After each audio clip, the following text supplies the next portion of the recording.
fear of man comes from forgetting Hashem. It's what the Beta Levi, Rav Dov Sloveitchik, Alav Shalom, says to us. Fear of man comes from forgetting Hashem, as the Navi, the prophet Yeshayahu, which is Isaiah, says in chapter 51, verse number 12, says, "Who are you who fears from man who will die?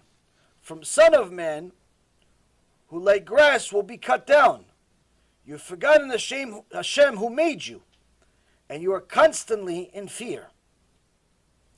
If a person would bear in mind that everything that exists on this earth is made by Hashem, he would not be afraid.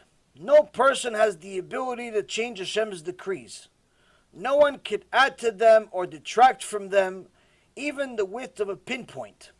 No one can make Hashem's decrees occur earlier or later, even by 1 second. The Beta Levi is telling us something very critical when it comes to Bitachon, when it comes to Emunah, when it comes to just simply serving HaKadosh Baruch Hu. En od milvado. There's nothing else but Him. Who's Him? HaKadosh Baruch Hu. This is something that you see in a lot of Batei Knesset have it on the walls. They have it on the parochet sometimes. They have it on the doors. They have it everywhere.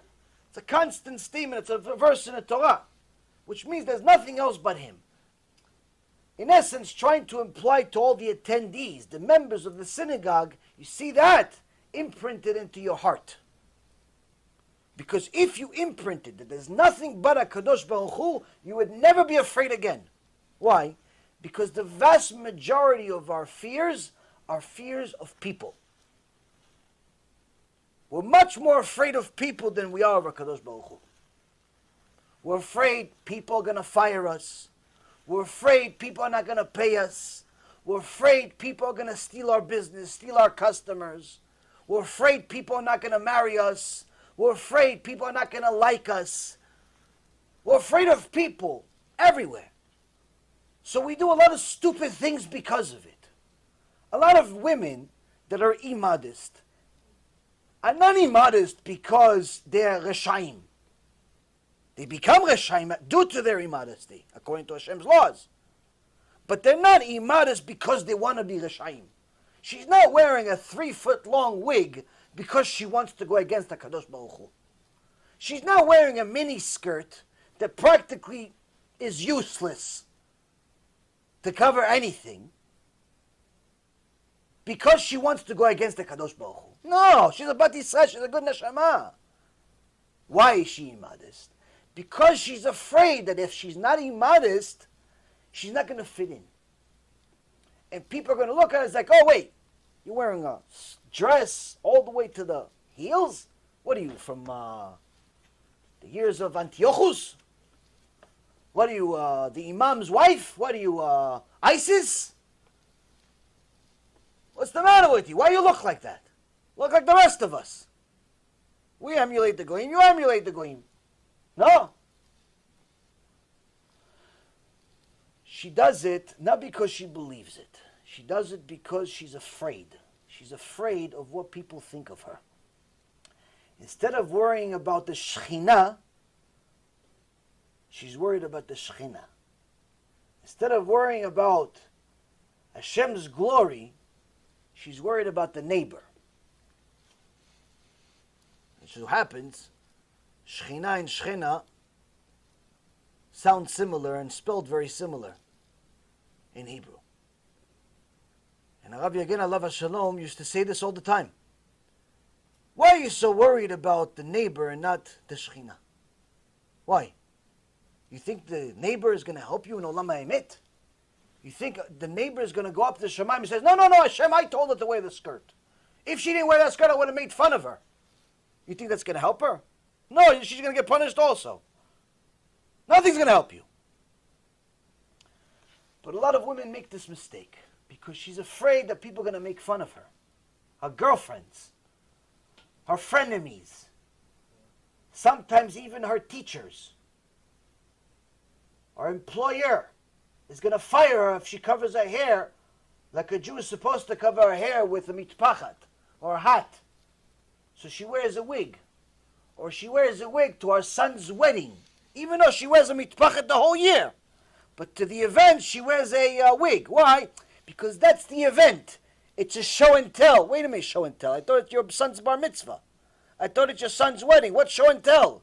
It's a day of Kedusha. Bar mitzvah means your son just became responsible for his mitzvot. Why are you sinning in honor of him accepting mitzvot? How does that make any sense? Your son is now getting married. Your daughter is getting married. Hashem's present is to bring himself into the wedding. The Shekhinah comes to the wedding and absolves him in the Kala of all sins. Why are you making the first sin? Why are you ruining this wedding? You know that if you're immodest and you do immodest things, guess what happens? Hashem's Shekhinah leaves the wedding. Why? Hashem doesn't go to a place of immodesty. So instead of your son being clean-slated of all the garbage that he did for the first 20, 25 years, guess what? As a mom, you give him a nice present. What? A Shekhinah-less wedding. Thank you, Ima.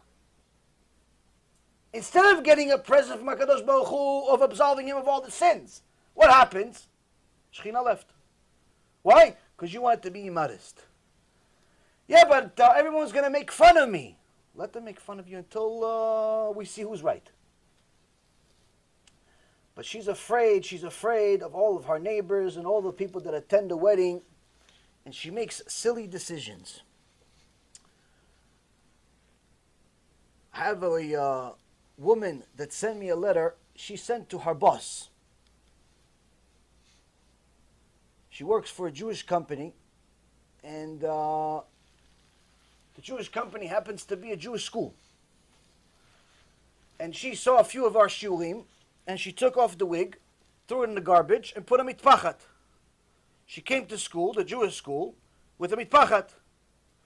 The principal of the school calls her to the office, says, listen, I have no idea what got into you, but if you don't take that thing off and start putting a wig on like everybody else, we're firing you. This woman, Baruch Hashem, she's married to a tzaddik, she's a tzaddikah herself, she wrote him a letter. You fire me, go ahead, I'll sue you. But I'm not putting on a wig. Baruch Hashem didn't fire her. Why? Hashem runs the world. She had emunah, she had bitachon, she passed the test. Even when the so-called rabbi of the school threatened to fire her. Let him fire her, not Hashem fire her. B'Shem Hashem Na'aseh v'Natzliach, we're very excited to offer you the new Be'ezrat Hashem app 3.0. It's a newer, faster app, full of Torah, lots of Kedusha by the shiurim that we do, myself, Rav Ephraim, Rav Chaim, where you'll have also newer features where you're able to use the app while you're using other applications on your phone. You'll be able to share the lectures directly from the app. You'll be able to donate online and support our Kiruv and our Torah work that we're doing. And the most exciting feature is that you'll be able to actually ask questions directly on the app and get answers from the rabbis directly from the app. This is something unprecedented, and Baruch Hashem will be able to offer it. Thank you again for all of your support. Check it out. Make sure you have the kosher Torah that will re-energize your neshama each and every single day. Kol tu b'chavatzlacha.